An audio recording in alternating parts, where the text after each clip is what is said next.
Do not hate me.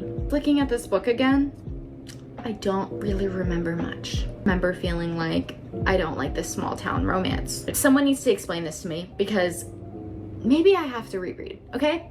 Maybe I'm being a little harsh and maybe I have to reread. Oh, I'm so scared to post that.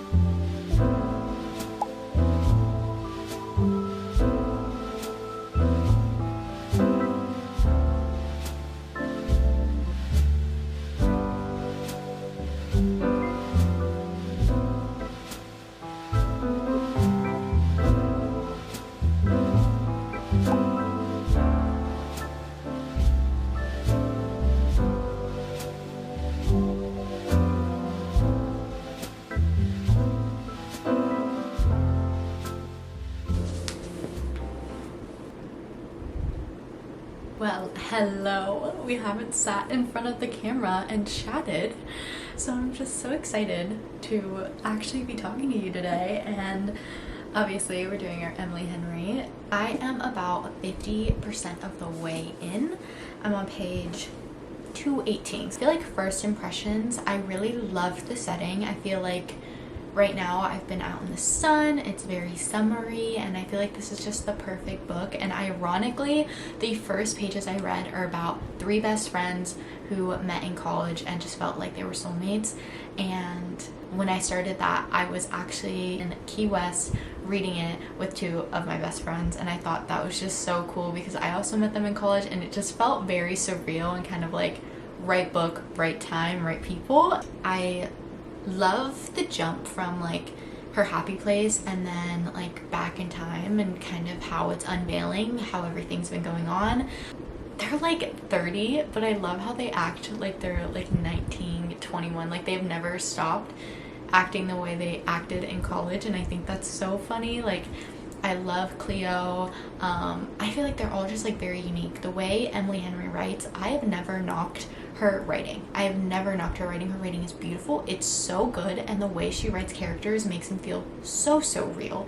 So like Cleo, Sabrina, Wynn, even Harriet, like every single person, even though you're getting it from Harriet's point of view, you really get to know who they are as people and how unique and special and amazing they are. Even Parth, like just everyone, like you can feel how individual they are even when it's coming from one writer. I think that's sometimes really hard to make people so drastically different, but in such like a cool, very soft-spoken way where you are feeling like you feel like you're meeting them.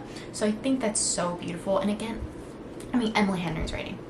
If you have read an Emily Henry book, you know what I'm talking about. It's so lyrical. I like to sum it up by, it feels like a Taylor Swift song. Like everything about it is just so perfect. You feel so seen, and the way she meshes words together makes you feel like in Wonderland.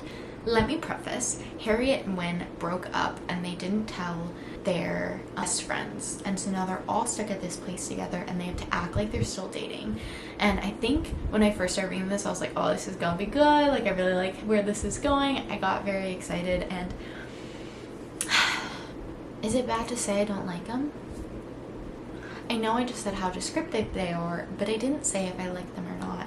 I feel like sometimes Harriet really bugs me. I think she repeats a lot of what she says. Like, I know this is your happy place. I know that nothing really matters here and all this stuff. And I just, this is me getting a little negative, but I just don't really understand why they're not together. It just kind of feels a little like it's missing something for me. It's missing depth. And I feel like I'm being a little hypocritical here saying that her writing's really good, but I don't necessarily feel attached to them. I feel like that's kind of going back to just like me not really liking them. I guess it's because I can't really relate, and I think it's ironic because she's a neurosurgeon and I literally studied neuropsych, so everything she's talking about I understand very well and I know it very well, but I think it's really cool how she like trinkles in all these like neurological definitions and like how she relates that to her behavior. I think that's really cool, and obviously in that sense I can relate to it because I just know the knowledge and material. I love her writing. Do I necessarily love this book? Not really, and I kind of feel feel bad saying that because I know a lot of people, this is like their favorite book. Like, they do not take slander about Happy Place. I think what I'm missing too is I wish we were getting his perspective, because from my point of view, it's like, why aren't you still dating her? What is your brain fighting right now? I'm really confused. So I feel like if it was a dual point of view where we are seeing him struggle not to want to touch her and all this stuff, and him like fighting what's going on, and we as a reader know why he doesn't want to be with her, I feel like I would feel more, because I don't really feel sympathy for this man. I know that he's going through a lot of stuff, and like, yes, I feel sympathy for that, but necessarily for him, they dated for what, like 8 years, and then he had a 4-minute phone call with her and then just broke it off, and they didn't speak, and he like sent back all her stuff. In my head, that just doesn't make sense. So I'm gonna keep reading, but hold on, because you know what day it is? It's April 22nd. So I'm filming this video at the perfect time, because guess what? Her new book is coming out. It's not coming out, it came out today. Let me get my facts right. It came out today. So you know what we're gonna go do? We are gonna go buy the Emily Henry book.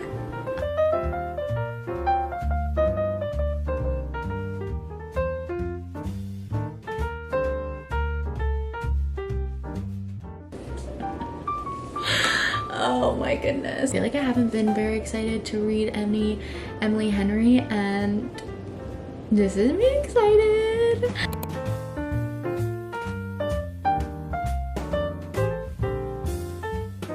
Okay, I just finished.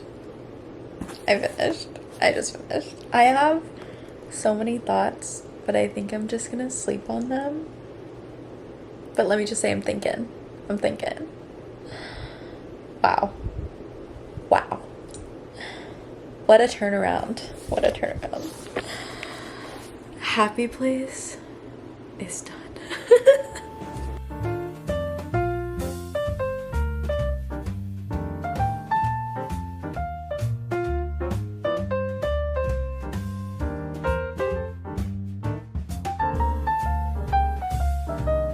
Okay, I've only finished just chapter 1. I'm literally on page 12. I just sat down a bit before bed to read, and I had to pull out this camera and tell you the vibes I'm getting from this book. I was trying to understand like why it felt so familiar, and it feels like one of my favorite books ever, which was The 7 Husbands of Evelyn Hugo. The first page of this is exactly what it's giving. Both of them have this plot of a older woman who is telling a story of her life when she was in old Hollywood, and for some reason I eat that up every time. Like, something about old Hollywood always gets me, and when it's told from a perspective of like an older woman who like lived that life, oh my goodness, I was reading it and I was giggling. I just felt like I was returning back to like one of my favorite places, but it just was a little bit different, so it made it a little more exciting. And wait, I think I really love this book.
I am in Georgia and I'm here for the weekend. just a little weekend trip. It's an anniversary, so I am just spending some quality time out in the woods, and I'm having the best time already. I genuinely am. And I was reading last night. The book is based in Georgia. So ironic that I ended up picking this book to read while coming to Georgia and making this video during this time. Like, that was so crazy. Honestly, I'm only into like chapter 2 or 3, not that far into it just yet. I've definitely been taking you can see the steam of my coffee. Anywho, sorry. I have a feeling I'm really gonna like it. Just like I said in that last clip, I love the main character already, and that is something I didn't really love about the other book, Happy Place. I didn't really love Harriet that much, but I'm already starting to like just kind of how bubbly and kind of in her head she is, like, of her abilities, and just, I don't know, the way she thinks is really funny, and I was like giggling last night while I was reading. So I'm excited to continue. I'm gonna sit here, drink my little coffee, stare at my beautiful view. I don't know if you can hear me that well because I literally have a river in my backyard right now, and it is so stunning, and I feel like I'm in Twilight right now.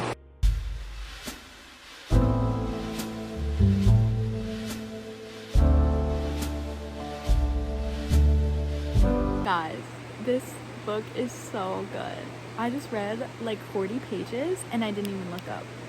Like, oh my gosh, I just got to like a really good part that I'm about to be invested in for a bit.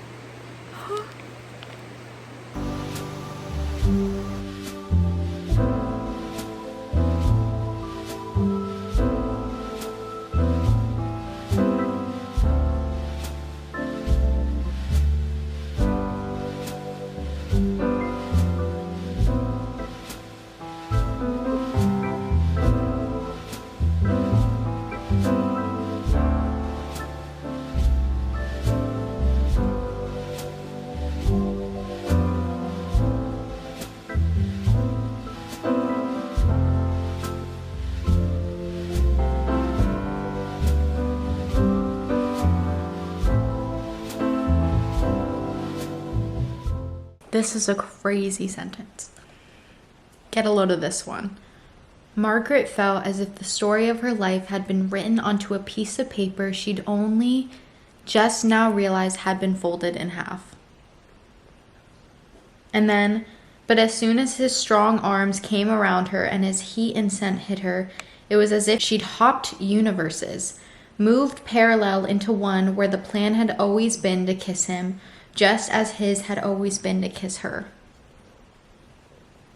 The way she writes is so good. That is insane writing. Like,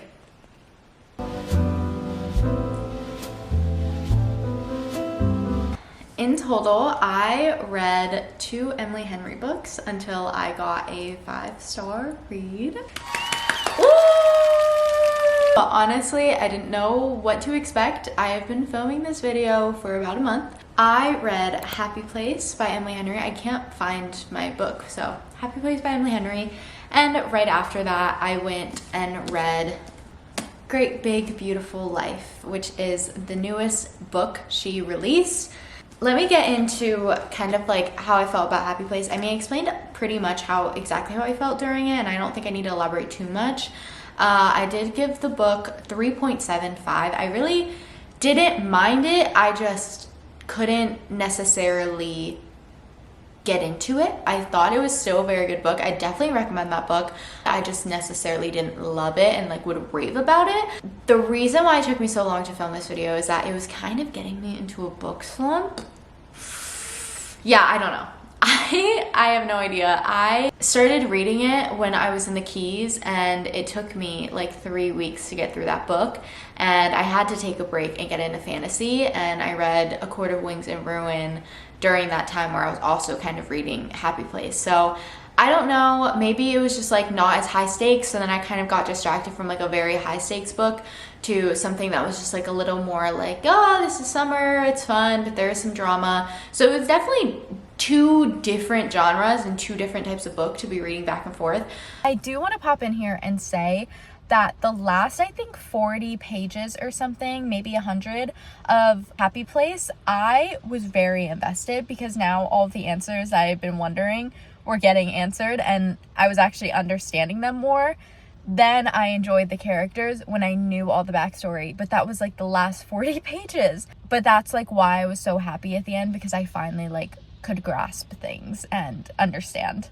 So going into Great Big Beautiful Life, I didn't read anything on the back. I went in blind and I was so happy I did that. Okay, hi, this is editing Alexia having to pop in because for some reason, the whole like 10-minute clip of me explaining how much I love this book and why I love it, gone.